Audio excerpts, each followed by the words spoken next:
네, 안녕하십니까. 스미더스 정보분석실 11월 5일자 2부 시작하도록 하겠습니다. 오늘 방송은요, 2부는요, 저희가 이제 정경심 교수의 결심 공판이 오늘 있었습니다. 거기에서 검찰에서 이제 징역 7년을 구형했는데, 구형 의견, 그러니까 검찰의 구형 의견서 전문을 저희가 이제 읽어보는 시간을 갖도록 하겠습니다. 이게 이제 이 사건의 자체, 실체, 그리고 검찰이 이 사건을 어떻게 보고 있는지, 어떤 무게감으로 보고 있는지, 이런 것들이 다 들어간 내용이기 때문에 차분한 톤으로 읽도록 하겠습니다. 검찰은 이제 5일 서울중앙지방법원 25-2부 심리로 열린 정경심 교수 사건의 결심 공판에서 징역 7년을 구형을 했습니다. 그러면 이제 이 다음 남은 공판은 선고 공판밖에 남지 않았습니다. 그러면 거기서 무죄다, 유죄다, 뭐 이런 게 나오겠죠. 강백신 부장검사는 이날 오후 20분 동안 구형 의견을 낭독하면서 검찰의 최후 진술을 내놨습니다. 다음은 검찰의 구형 의견 전문입니다. 마지막으로 피고인에 대한 구형 의견을 밝히도록 하겠습니다. 먼저 본건의 수사의 기본적 성격에 대해서 말씀을 드리도록 하겠습니다. 본건의 수사는 언론 등 시민사회가 제기한 살아있는 권력의 부정부패 의혹에 대하여 실체 진실 규명을 위하여 사법적 작용으로서의 형사법 집행권이 발동된 사건으로 규정할 수 있습니다. 모두에서 밝힌 바와 같이 본건 수사는 검찰에서 먼저 피고인 등에 대한 범죄 정보를 수집한 사건이 아니라 조국 전 법무부 장관 후보자 지명 후 검증 과정에서 많은 의혹들이 제기되고 이에 대한 실체 진실 규명 요청에 따라 수사가 개시된 사건입니다. 그와 같이 시민사회의 요구에 따라서 살아있는 권력에 대한 수사가 개시된 최근의 사례로서 국정농단 사건이 있었는데 그와 같은 국정농단 사건과 유사한 성격의 사건이라고 할 수 있습니다. 새로운 범죄를 찾기 위한 수사가 아닌 제기된 의혹들에 대한 실체적 진실 여부를 확인하기 위해 수사를 진행하기 위한 것으로 검찰 수사를 통하여 그 실체가 확인됨으로써 상당수 의혹들이 해소됐습니다. 그 과정에서 적법한 증거에 따라 명확하게 혐의가 확인되는 범죄 사실에 대해서만 기소하였으며 일부 혐의 입증이 부족하거나 범죄가 성립되지 아니한 것으로 확인된 의혹들에 대해서는 기소 범위에서 제외하였습니다.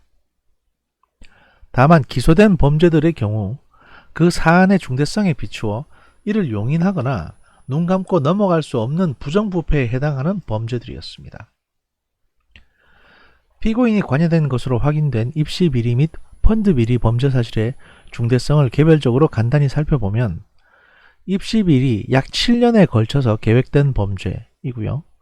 또 다른 입시비리 약 6년에 걸쳐서 계획된 조직적 범죄, 그 외 대학 교수로서 최고 엘리트층의 문서 위조, 허위 문서 작성 등의 범죄, 펀드 관련해서는 2년 이상의 계획적 의도적인 백지 신탁 의무 혜택, 미공개 정보 이용, 약 1년에 걸쳐 지속적으로 저질러진 범행, 차명계좌, 2년 이상 동안 조직적 저질러진 범죄, 위계 공무집행 방해, 이 범행 역시 계획적 조직적으로 저질러졌고 허위 보조금 편취 사건의 경우에는 대학원생에 대한 갑질로서의 성격을 가지고 있는 범행, 코링크 PE 횡령 범행, 법인 제도의 근간을 훼손한 범행, 거짓 보고 범행, 사모펀드에 대한 감독체계의 형해화를 초래하는 범행, 실체 진실 은폐 범행, 형벌권 집행을 방해하고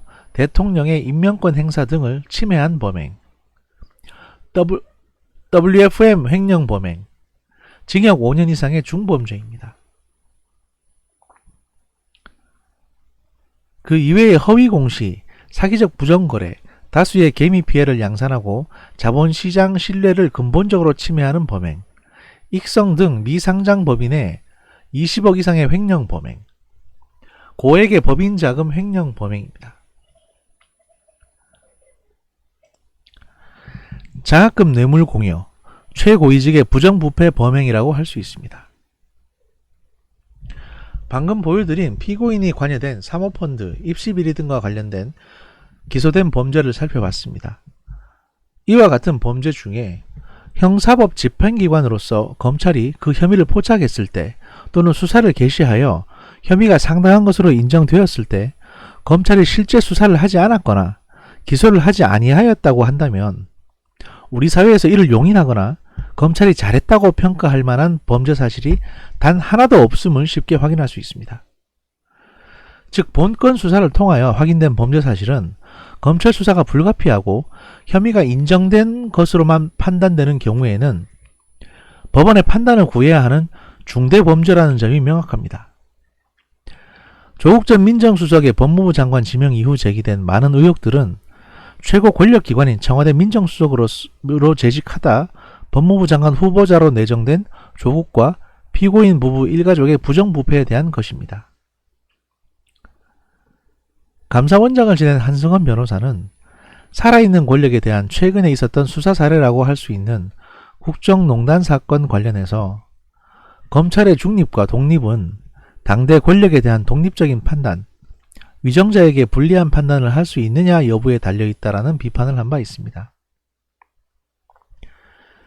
그와 같은 견해에 따르면 본건 범죄에 대한 검찰의 엄정한 수사는 검찰의 책무이자 의무라는 점이 삼척동자도 알 수 있을 만큼 명확한 사건이라고 할 수 있습니다.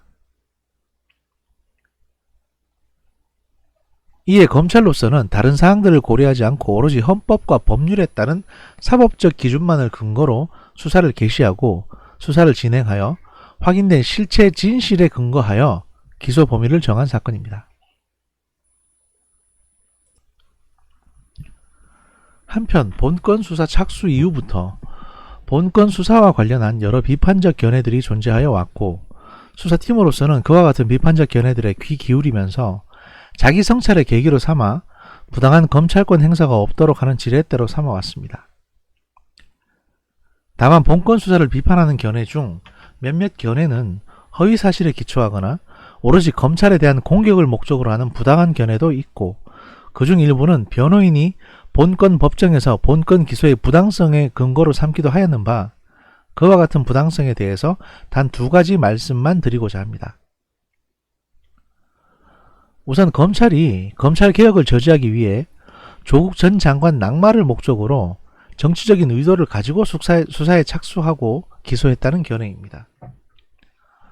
그러나 앞에서 말씀드린 바와 같이 본건은 검찰의 자체 내사 없이 언론 등을 통해 제기된 의혹에 대한 실체적 진실 규명 요청이 높아짐에 따라 검찰이 헌법과 법률에 따라 형사법 집행자로서 역할을 수행한 것으로 그 기초적인 전제부터 잘못된 견해라고 할 수 있습니다. 이에 대하여 역사적으로 살아있는 권력에 대한 수사는 수사를 하는 개인 또는 조직의 불이익으로 돌아온 경험이 있습니다. 해방 이후에 사법기관들의 역사를 보면 그런 사례들을 매우 쉽게 찾아볼 수 있는데 두어 가지만 말씀드리면 해방 직후 이승만 대통령의 압력에도 불구하고 상공부 장관을 기소한 이래 검찰총장이 서울고검장으로 강등된 사례라든지 1963년 서울지방법원장이었던 김재형이 군부 요구에 협조하지 아니하자 법을 아예 바꿔서 서울지방법원을 서울민사지법과 서울성사지법으로 나누면서 김재형 원장을 형사재판에서 배제시켜버린 사례 등등 아주 쉽게 찾아볼 수 있습니다. 그와 같은 현대사의 살아있는 권력에 대한 수사에 대한 경험에 비추어 피고인 일가 수사를 통해 검찰 개인이나 검찰 조직에 대한 이익이 될 것으로 생각하는 것 자체가 어리석은 사항이었으며 법무부 장관 후보자를 낙마시킨다고 하여 정부 추진 정책이 중단된다거나 그 방향이 급선해야 할 것을 기대하는 것도 어려운 상황이었습니다. 어떻게 보면 그와 같은 생각을 한다는 것은 정말 어리석은 판단이 아닐 수 없다고 할 수 있는 사항이었습니다. 당시 검찰로서도 정부가 추진하는 검찰개혁의 방향, 즉 국민의 인권을 보호하고 권력기관의 권한남용을 억제하는 제도 개선이라는 취지에 대해서는 적극 찬성 입장이었던 점 등에 비추어 피고인 일가에 대한 수사를 정치적 수사로 폄훼하는 것은 논리적으로 전혀 앞뒤가 맞지 않는 주장입니다. 오히려 본건 수사를 정치적 수사로 몰아가는 것 자체가 최고위층 또는 엘리트 계층의 부정부패에 대한 정당한 검찰 수사를 막기 위한 방패막이로 사용하기 위한 부당한 주장에 지나지 아니합니다. 그리고 다른 하나의 견해는 피고인 일가 전체를 상대로 먼지털이식 수사를 하거나 표창장 하나 위조한 것을 밝히려고 검찰이 수십 곳을 압수수색하는 등의 과잉수사를 하였다는 견해입니다. 우선 본건 수사의 대상이 된 피고인 가족들은 배우자인 조국, 자녀들인 조민, 또 조땡, 그 다음에 동생인 정땡땡, 그 다음에 조국의 동생인 조건, 또 오천 조카인 조범동 등이었습니다. 그러나 본건 관련 언론 보도를 통하여 모두 알고 있다시피 본건 수사 대상이 된 사람들은 시민사회에 의하여 제기된 의혹들의 핵심 당사자이고 수사 결과 모두 공범으로 밝혀진 사람입니다. 아무리 가족이라고 해도 공범에 해당하는 사람들의 수사를 과잉됐다고 할 수 있을 것인지, 공범에 해당하는 사람에 대한 수사 없이 실체 진실을 규명할 수 있는 경우가 방법이 있는지 반문하지 아니할 수 없습니다. 그리고 본건 수사 과정에서 이루어진 압수수색은 제기된 의혹 전체의 해소를 위해 필요 최소한의 범위에서 이루어졌던 것으로 대상 범죄의 기간, 조금 전 살펴봤지만 대부분 2년 내에서 3년은 쉽고 5년에서 7년의 기간이 매우 장기간인 범죄가 다수입니다. 그 범위의 광범위함, 범행 과정에 가담하거나 조력한 인적, 물적 자원의 방대함 등으로 인하여 압수수색 대상 장소 등이 정해진 것으로 법원의 엄격한 사법 통제 하에 진행이 됐습니다. 그러나 소위 과잉수사로는 본건 수사 과정에 있었다는 수십 회의 압수수색이 본건 비리 전체의 실체 진실 규명을 위한 것이라는 점을 무시한 채 동양대 표창장 위조라는 극히 일부 범죄 수사를 위하여 집행된 것처럼 사실을 왜곡하고 있는 바, 그림을 보시면 본건 압수수색은 범죄 성립이 가능한 의혹 전부에 대해서 해명하기 위해서 이루어진 압수수색이었습니다. 압수수색 결과 일부는 범죄로 확인되기도 하고 일부는 언론에서 제기된 의혹이 허위라는 점을 밝히기까지 했습니다. 그럼에도 불구하고 과잉수사론을 주장하는 쪽에서는 이와 같은 실체, 즉 본건 관련 압수수색이 전체 의혹을 해소하기 위해 이루어진 것이라는 어떤 실체적 진실에서 눈을 감은 채 표창장 위조라는 본건 입시 펀드 비리라는 거대한 비리의 극히 일부인 표창장 위조 사실을 밝히기 위해서 수십 회의 압수수색이 이루어진 것처럼 과잉된 주장을 하고 있습니다. 물론 과잉수사론의 부당성에 대해서는 여러가지 다른 근거들이 있습니다. 다만 시간 관계상 다른 근거들을 이야기하지 않더라도 이와 같은 사실을 왜곡하여 주장하고 있다는 점 하나만 봐도 과잉수사론이 허위 주장에 근거하고 부당한 주장임을 쉽게 알 수 있습니다. 피고인 정경심의 본건 범행은 최고 엘리트 계층으로서 대학 교수가 우리 사회의 공정의 시금석이라고 할 수 있는 입시에 있어서의 공정과 신뢰를 근본적으로 침해하고 민정수석의 배우자로서 공적 지위에도 불구하고 백지 신탁 등 법적 의무를 저버린 채 차명주식 매수 등을 통하여 불법적인 부의 축적을 시도하였으며 청문회 과정에서의 실체적 진실 은폐를 통해 대통령의 인사권과 검증권 등을 침해함과 동시에 형사법 집행기관의 사법작용을 제외하기까지 했습니다. 피고인의 그와 같은 범행은 우리 사회의 공정의 가치, 신뢰의 가치, 법치주의의 가치, 대의제와 같은 헌법적 가치를 훼손한 중대범죄로서 그와 같은 가치의 재확립을 위해서라도 피고인에게 상응하는 책임을 물어야 할 것입니다. 시민사회가 제기한 살아있는 권력의 부정부패에 대한 진실규명 작업을 통하여 확인된 수많은 증거들에 의하여 기소된 범죄 사실이 진실임이 합리적 의심을 배제할 정도로 충분히 입증되었는 바, 그와 같이 적법한 수많은 증거에 의하여 입증된 부정부패에 대한 책임 추궁이 되지 아니한다면 우리나라의 법치주의는 암흑의 심연 속으로 가라앉을 수 있다는 점을 우려하지 않을 수 없습니다. 그와 같은 경우라고 한다면 우리나라는 정치적 권력과 경제적 금력이 있는 범죄자의 천국이 되고 부정부패가 만개하게 될 수 있음을 우려하지 아니할 수 없는 바, 헌법과 법률에 따른 엄정한 판단을 통하여 본건 수사 절차에 대하여 매의 눈으로 현미경으로 세포를 살피듯이 살펴봐 주시고 실체와 관련해서는 합리적 의심을 배제할 정도로 입증이 되었는지 엄정히 살펴주셔서 살아있는 권력의 부정부패에 대한 실체 진실 규명과 법원의 견제적 기능을 다함으로써 권력 분립이라고 하는 헌법적 권리가 살아 숨쉬고 법치주의의 확립의 계기가 되는 판결을 해주시길 청원합니다.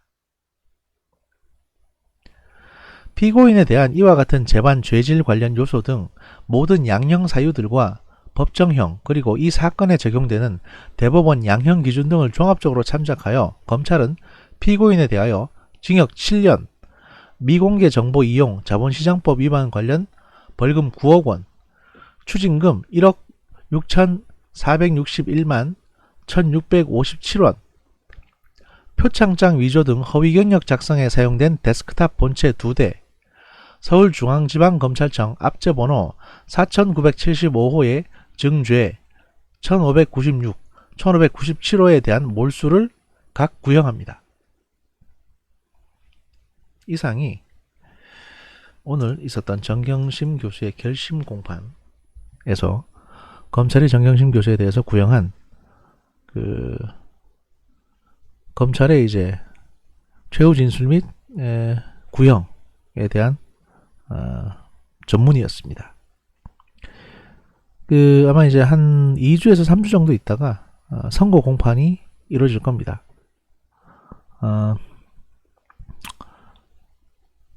저도 사실 검찰에 있던 이런 의견에 전적으로 동감이고요.